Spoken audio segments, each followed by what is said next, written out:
سلام رفقا، امیدوارم حال دلتون عالی باشه. به پلیلیست پریمیر خیلی خوش اومدید. من تو این پلیلیست هر چیزی از نرم افزار پریمیر بلد هستم و بهت یاد میدم تا بتونی حرفه‌ای تدوین کنی. توی این ویدیو یاد میگیریم چجوری نوشته و متن روی ویدیوهامون اعمال کنیم، مثل این یا این یکی. این هم هستش. پس اگه دوست داری بدونی چجوری روی ویدیوهات نوشته بذاری، حتما تا انتهای این ویدیو همراه من باش.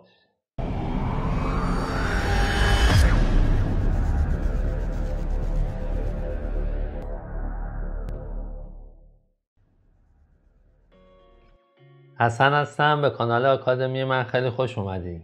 این قسمت 5 مجموعه آموزشی پریمیرمون هست و ممکنه یه نکاتی بگم که توی ویدیوهای قبلی توضیحشو دادم. پس میتونی بری از اول پلیلیست این مجموعه رو دنبال کنی.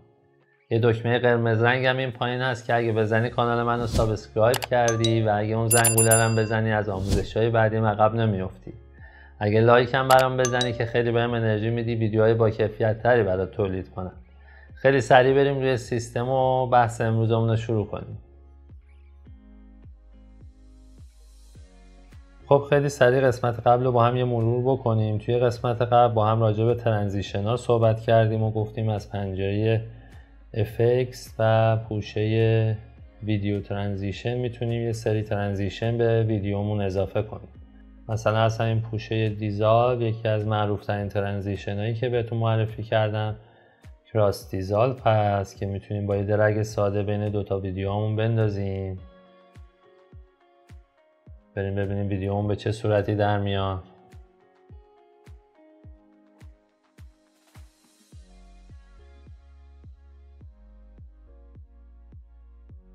خیلی عالی. میبینین که از یه ویدیو به ویدیوی دیگه چجوری انتقال پیدا میکنه با استفاده از این ترانزیشن. خیلی عالی. میتونستیم با استفاده از این ابزار سلکشن تول ترانزیشن هامون رو یه مقدار زمانش رو زیاد کنیم یا کم کنیم. الان اگه ویدیومون رو مجدد بریم ببینیم ترانزیشنمون زمانش طولانی تر شد و یواشتر به ویدیوی بعدی داره انتقال پیدا میکنه. و گفتیم اگه روی این ترانزیشن ها ما کلیک کنیم از پنجره افکت کنترلز یه سری تنظیماتی برای ما میاره که میتونیم اونا رو تغییرش بدیم. بعدش گفتیم اگه بخوایم یه ترانزیشن رو به عنوان ترانزیشن پیش‌فرض انتخاب کنیم روش کلیک راست میکنیم. مثلا من دیپ تو بلک رو برمیدارم و سلکت از دیفالت ترانزیشن رو میزنم و دورش یه دایره آبی رنگ برای ما ایجاد میشه.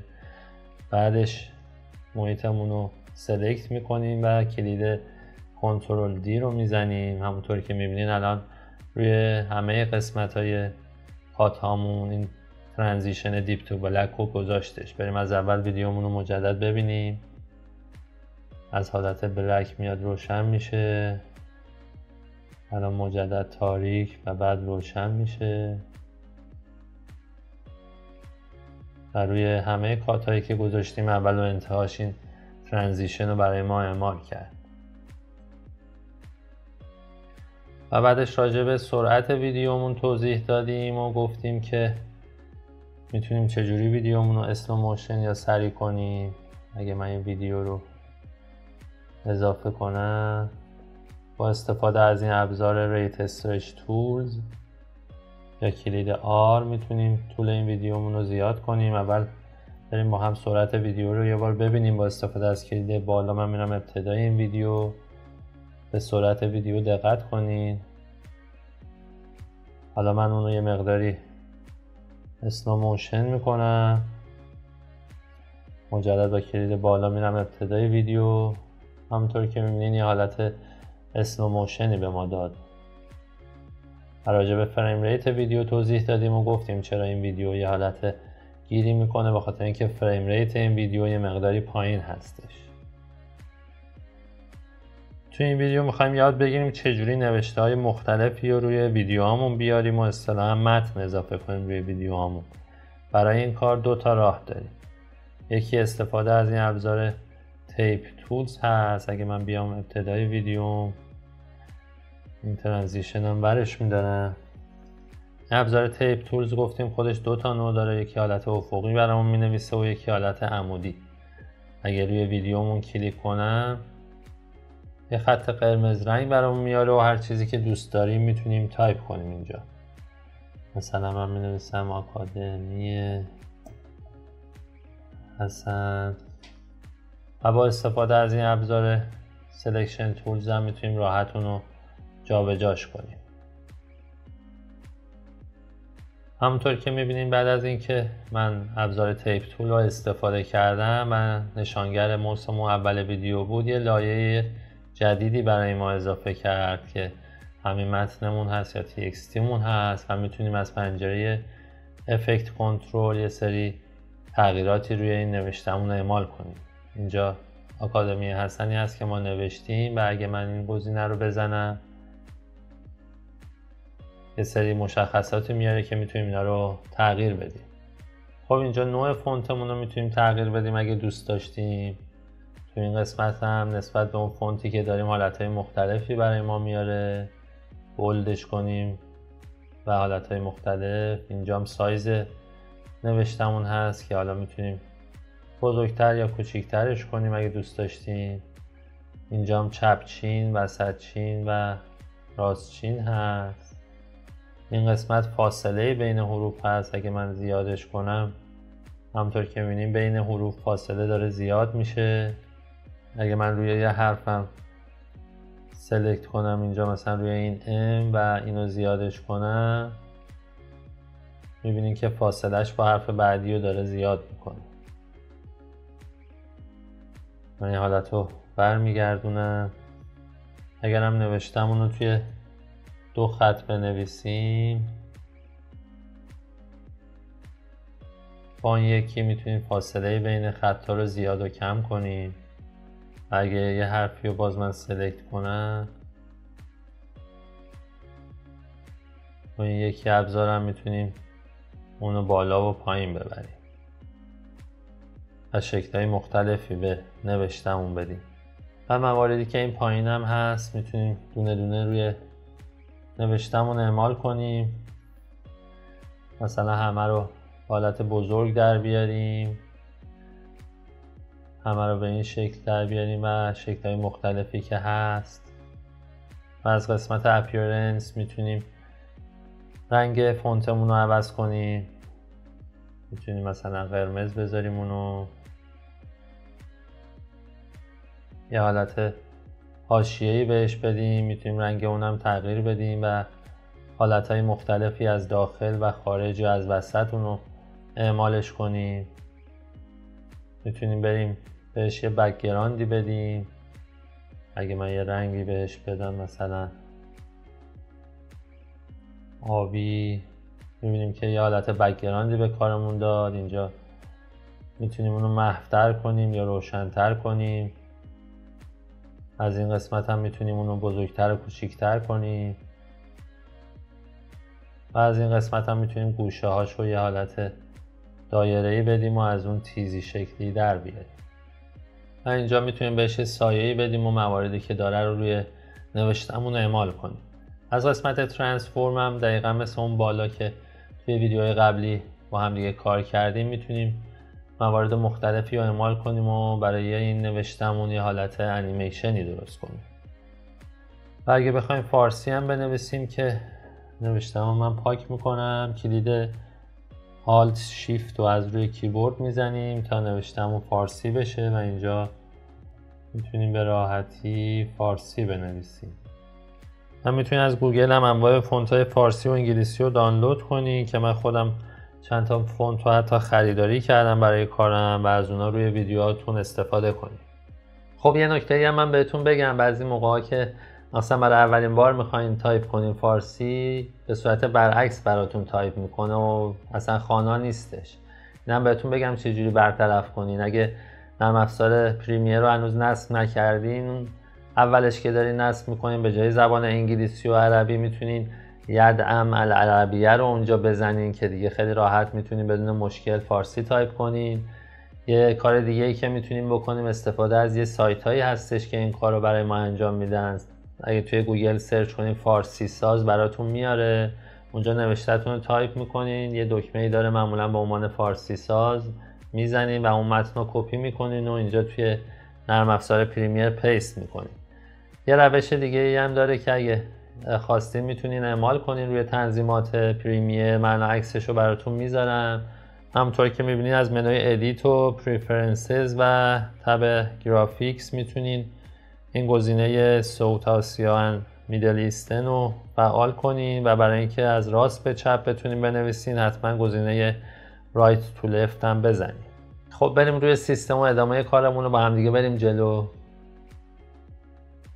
اگه روی لایه متنمون تو تایملاین سلکت کرده باشیم و دورش یه خط سفید رنگی باشه، من اگه اینجا یه متن دیگه ای اضافه کنم، اینم بهتون بگم اگه دکمه موس رو بگیرین و بکشین میتونین به صورت پاراگراف متنتون رو بنویسین و اگه متنتون زیاد هست از این گزینه میتونین استفاده کنین و اگه متن بنویسین اینجا به صورت زیاد باشه خودش اتوماتیک میره خط بعد و میتونین نوشته‌تون رو به راحتی تایپ کنین. حالا من اینجا مینویسم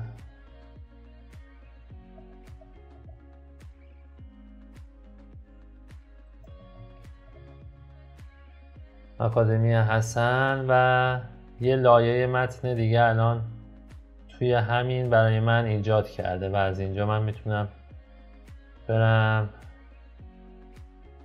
و میبینم که الان 2 تا لایه متن دارم ولی اینجا توی همون برای من ساخته چون ما روی اون سلکت کرده بودیم. و الان اگه از این گزینه وکتور موشن من روی پوزیشن بزنم و جابجا کنم میبینیم که هر 2 تا لایه متنمون داره با هم دیگه تکون میخوره. اگرم که بخوایم دونه دونه تکون بدیم از زیر مجموعه همون نوشته میتونیم بریم تو قسمت ترانسفورم و اونو جابجا کنیم. این یه خوبی داره اگه نوشته هاتون با هم مرتبط هست میتونید توی یه لایه بسازین و از این وکتور موشن با همدیگه تغییرات رو روشون اعمال کنید. ولی اگه اون لایه متنمون سلکت نشده باشه، من اینجا روی تیپ تولز بزنم و یه نوشته جدید اینجا بنویسم، میبینیم که یه لایه جدید اینجا برای ما ایجاد کرد و میتونیم تغییرات رو روش اینجا اعمال کنیم.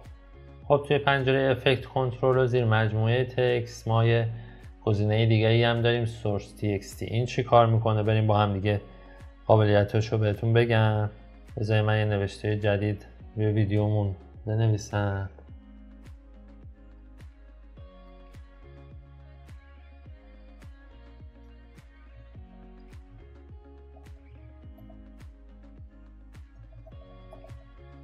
اینجا میتونیم مواردی که داشت رو دوباره تغییر بدیم و نوشته دلخواهمون باشه و با استفاده از این ابزار سلکشن تول میتونیم زمان این لایه‌مون هم زیاد کنیم.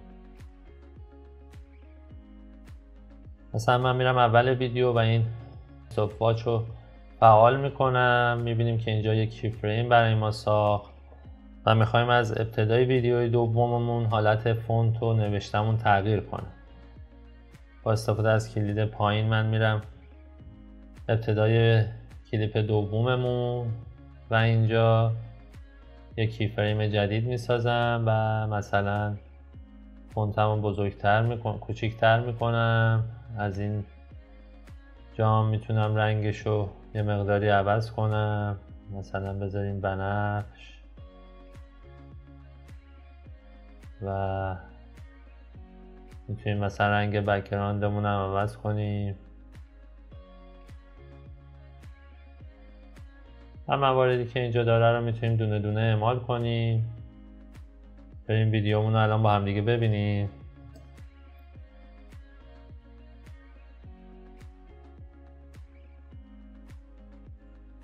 همونطور که دیدین از ابتدای ویدیو دوممون نوشتمون تغییر کرد و به این شکل در اومد.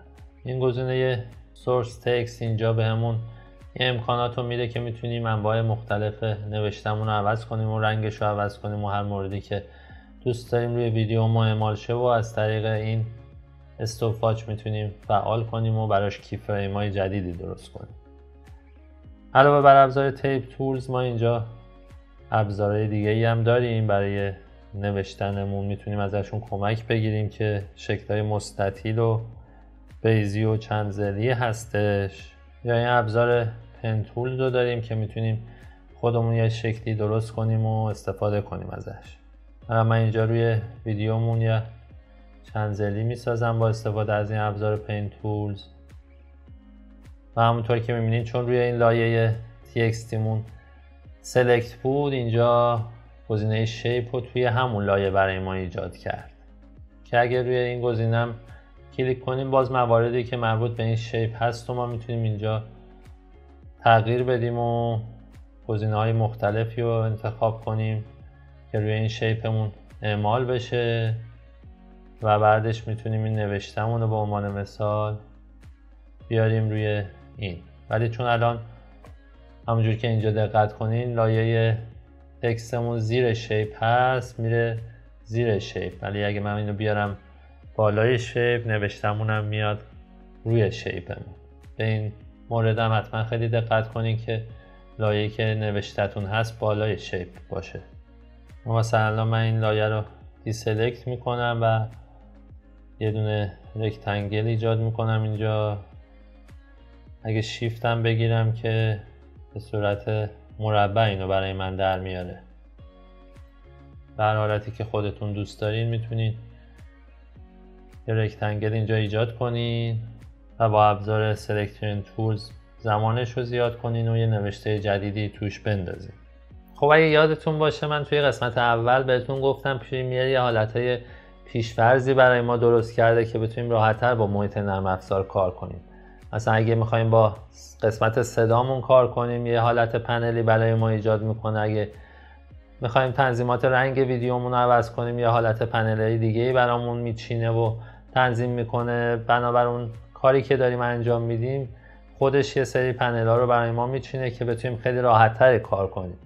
یه حالت گرافیکی هم برای ما داره که بتونیم راحت‌تر از این گزینه‌های کار گرافیکیمون استفاده کنیم. الان چون با کارهای گرافیکی ما داریم انجام میدیم و نوشته و متن داریم، یه حالتی برامون داره که میتونیم اونو فعال کنیم و خیلی راحت‌تر این تنظیمات رو روی کارهای گرافیکیمون اعمال کنیم. بریم اونم من بهتون بگم، حتما هم ازش توی کار ادیتتون استفاده کنین چون خیلی راحت‌تر میکنه کارتون و پنجره‌هایی که در دسترس هست و برامون پیشنهاد میده که کارمون خیلی سریعتر انجام بشه. خب از گزینه ویندوز، گزینه ورک اسپیس همونطور که گفتم حالتهای مختلفی رو برای ما میاره که میتونیم بر اساس اون کاری که داریم انجام میدیم اونا رو انتخاب کنیم. اگه مثلا با قسمت صدا کار داریم، با تنظیم رنگ کار داریم، قسمت ادیت هست. ما الان با قسمت کپشن اند گرافیک کار داریم. من روی اون میزنم و پنجره ها رو خودش به صورت اتوماتیک برای من میچینه که بتونیم موارد گرافیکی رو خیلی راحت‌تر مدیریت کنیم. الان اینجا یه پنجره جدید به نام اسنشیال گرافیکس برای ما ایجاد کرد که خیلی الان راحت‌تر میتونیم این موارد گرافیکی رو روش مدیریت کنیم و الان بهتون کامل توضیح میدم. من این پنجره رو یه مقداری بزرگتر کنم که فایلمون راحت‌تر دیده بشه. این اسنشیال گرافیک رو شما میتونید از گزینه ویندوز و اینجا هم اضافه کنیم به پنجره هایی که داریم. همه تنظیماتی که توی قسمت افکت کنترل هست و تقریبا ما اینجا داریم و یه سری موارد بهتری هست و با یه گرافیک خیلی راحت‌تر و قشنگ‌تر اینجا به ما نشون میده. بذارید من یه لایه متن جدید ایجاد کنم. این دوتا رو من پاک میکنم و از این قسمت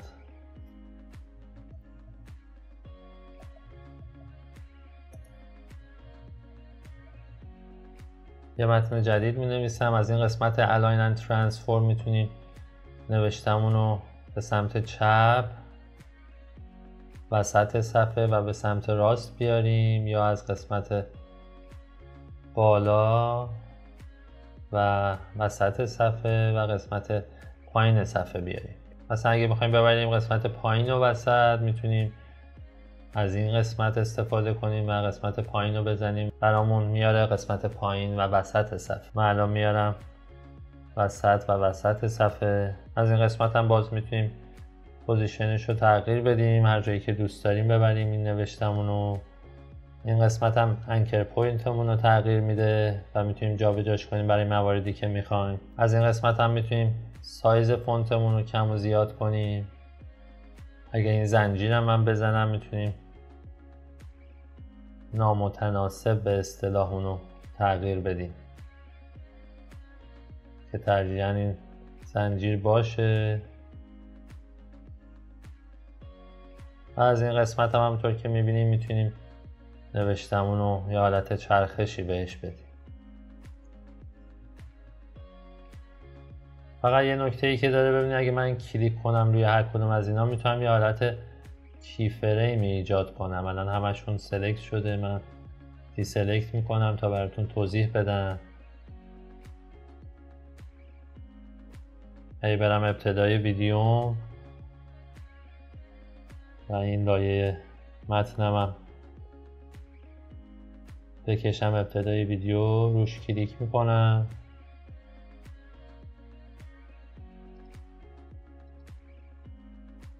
و با سلکشن تولز اون رو سلکت میکنم. اگه من اینجا روی پوزیشنش مثلا کلیک کنم و مثلا بریم ثانیه 3 ویدیومون، بگیم پوزیشن این ویدیومون بیاد این پایین، همونجور که میبینید الان یه خطی داره برای من میکشه. این مسیری هستش که نوشتمون طی میکنه. من میرم ابتدای ویدیو، فیلمو پخش میکنم، همونطور که میبینید یه حالت کی فریمی داد و یه انیمیشنی برای من درست کرد و نوشتم به سمت پایین اومد. از این قسمت هم خیلی میتونه استفاده کنه، حالتهای مختلفی بدیم به ویدیوتون، نوشتتون بزرگ و کوچیک شه، بچرخه یا اپاسیتیش تغییر کنه. خیلی افکت های مختلف و خوبی میتونید روی ویدیوتون اعمال کنید و همطور که دیدین خیلی دسترسیش راحت تر از این قسمت افکت کنترل بود. از این قسمت بروز هم میتونیم یه سری تمپلیت های آماده‌ای به ویدیومون اضافه کنیم. تمپلیت به یه سری ساختارهای پیش‌فرض و آماده میگن که البته اینجا من تمپلیت های خیلی زیادی خودم اضافه کردم و بهتون میگم شما چجوری میتونید تمپلیت ها رو دانلود کنید و روی ویدیوتون اعمالشون کنید. مثلا اگه من برم این قسمت پایین و این تمپلیت رو روی ویدیوم اضافه کنم با یه درگ ساده و روش کلیک میکنم، اینجا یه سری تنظیمات رو برای من داره نشون میده. حالا من یه مقداری میام جلوتر تا اون نوشتم معلوم بشه. اینجا میتونیم رنگ نوشتمون رو عوض کنیم. اینجا بهمون امکان میده که خود نوشتمون رو عوض کنیم. مثلا من میزنم اینجا و توی قسمت دومش هم نوشته رو عوض میکنم. من از این توی ویدیو هم استفاده کردم اگه دقت کرده باشین و میتونیم به راحتی یه سری تمپلیت های آماده‌ای رو به ویدیوتون اضافه کنین و یه شکل خیلی قشنگتری به ویدیوتون بدین با این نوشته ها. بریم تمپلیت رو با هم دیگه ببینیم. اینجا میبینید که به چه صورتی برای ما این تمپلیت رو آورد و نوشتمون رو اضافه کرد به ویدیو و یه شکل خیلی قشنگی به ویدیومون داد. خب ما به این نوشته ها لور ترد هم میگیم که میتونین راحت توی گوگل سرچ کنین دانلود لور ترد برای پریمیر و میبینین گزینه‌های مختلفی براتون میاره، یا میتونین سرچ کنین دانلود موگرت. اینا فایل‌های موگرت هست و اگه سرچ کنین همونجوری که میبینین MOGRT هست برای پریمیر و خیلی فایل‌های مختلفی براتون میاره و به اصطلاح تمپلیت های مختلفی هستش که میتونید ازشون توی ویدیوتون استفاده کنید. و این فایل ها رو از قسمت بروز و این مثبت این پایین همونجور که می‌بینید نوشته Install Motion Graphic Template یا همون موگریتی که خودمون میگیم، اونا رو اوپن کنین و توی پروژه هاتون ازشون استفاده کنین. حالا بریم یه مثال بزنیم و این موارد رو یه بار دیگه با هم چک کنیم. من الان اگه اجازه بدین همه رو کلا پاک میکنم و از این قسمت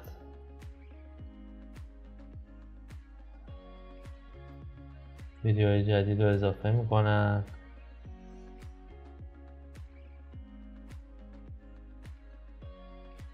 مثلا میخوایم یه ابتدای ویدیو یه حالت تیتری اضافه کنیم و بعدش همون تیترمون بره. خب ما هم از این قسمت میتونیم ابزار تیپ تولز و اشکال مختلفی که میخوایم ما به ویدیومون اضافه کنیم، هم از این تبع گرافیک اند تایتلز و نیو لایر میتونیم این کار رو انجام بدیم. الان من از اینجا لایه تکست اضافه میکنم و نوشتهش رو عوض میکنم.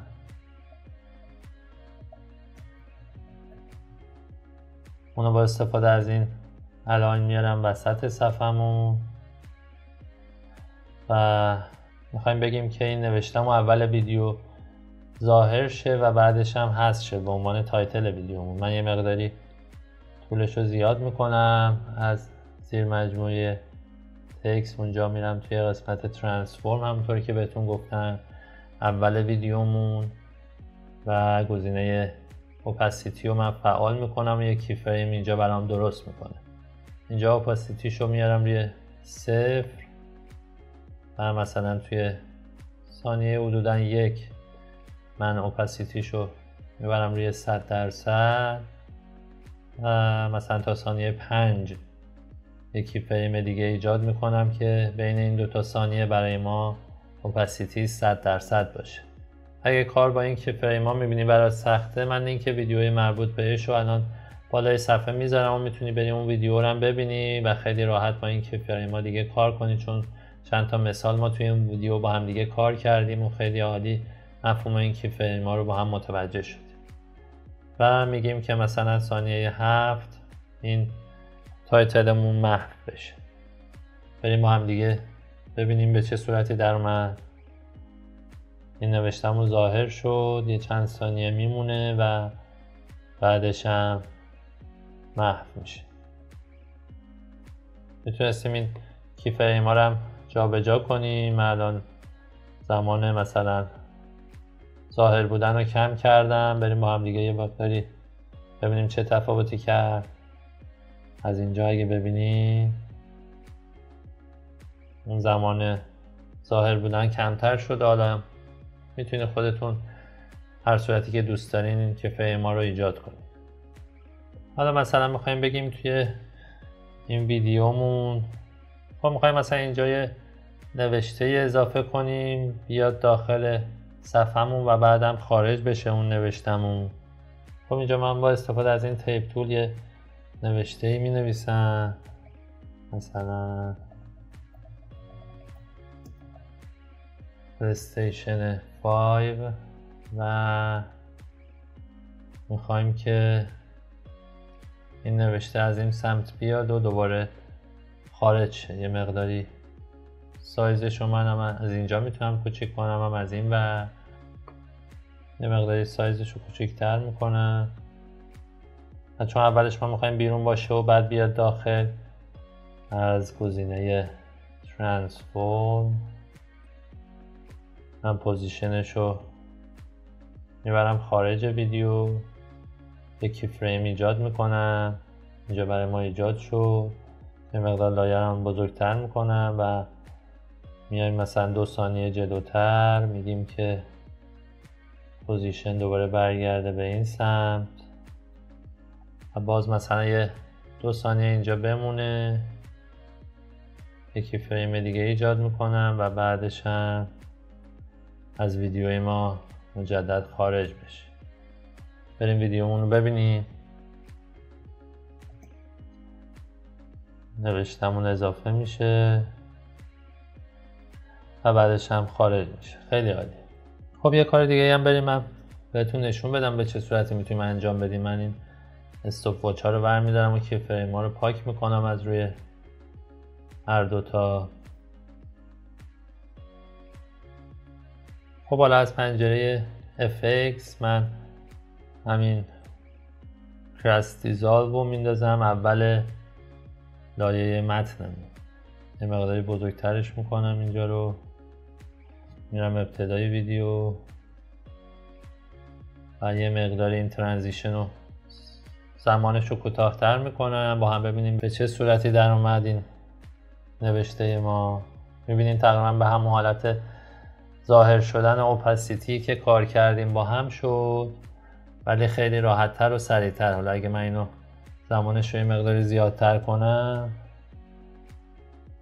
میبینیم که دقیقاً حالت اوپاسیتی رو به ما داد، ولی خب خیلی زمانمون کمتر شد و خیلی راحت‌تر تونستیم این کار رو انجام بدیم. مثلا یه مورد دیگه هم با هم روی این نوشته دوممون امتحان کنیم. از پوشه مثلا اسلاید و این پوش رو من میندازم روی لایه متنمون. بریم ببینیم به چه صورتی در اومد این ویدیومون. این هم دقیقاً شد همون تغییر پوزیشنی که اعمال کردیم و گفتیم از سمت راست بیاد توی ویدیومون قرار بگیره. میتونیم زمانش هم یه مقداری زیادتر کنیم که حالت نرمتری بیاد.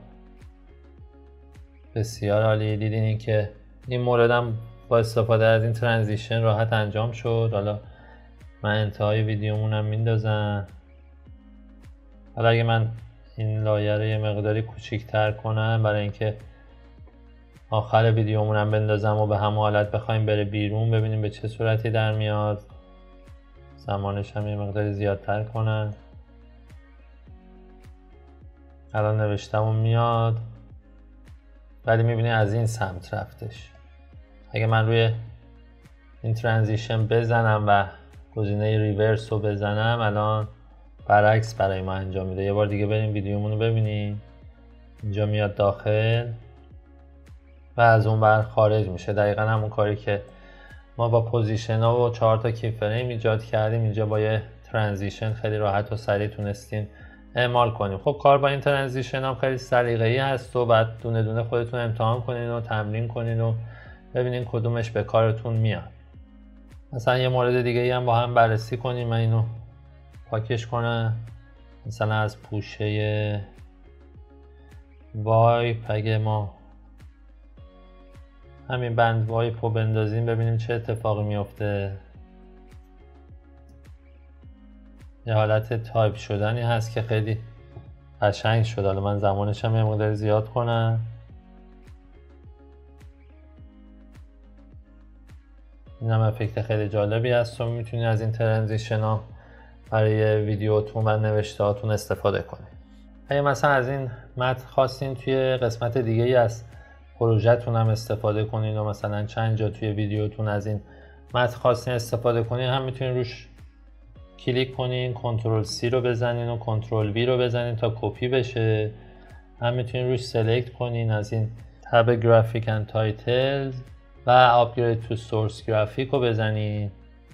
همونطور که دیدین اینجا یه حالت لایه‌ای برامون ساخت توی پنجره پروژکت و من الان میتونم اونو هر قسمتی از ویدیویی که میخوام اضافه کنم و هر جایی ویدیویی که خواستم میتونم ازش استفاده کنم. اگه پلی کنم میبینین همون نوشته رو برای من میاد. خب اینم از این قسمت مجموعه آموزشیمون. دیدیم که چجوری میتونیم نوشته به ویدیومون اضافه کنیم، چجوری با استفاده از ترانسفورم میتونستیم اونو بیاریم توی ویدیومون و افکت های مختلفی روش گذاشتیم. با استفاده از تب بروز چجوری دیدیم میتونیم موگلیت های جدیدی روی ویدیومون بیاریم و از تمپلیت های آماده ای که هست استفاده کنیم.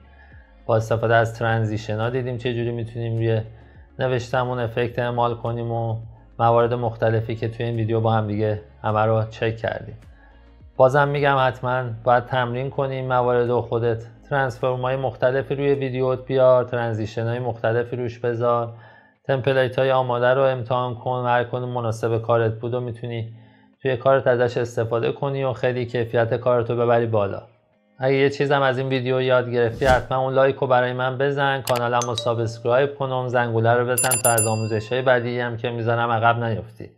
این ویدیو رو دیگه طولانیش نمی‌کنم تا آموزش بعدیمون. خدا نگهدار.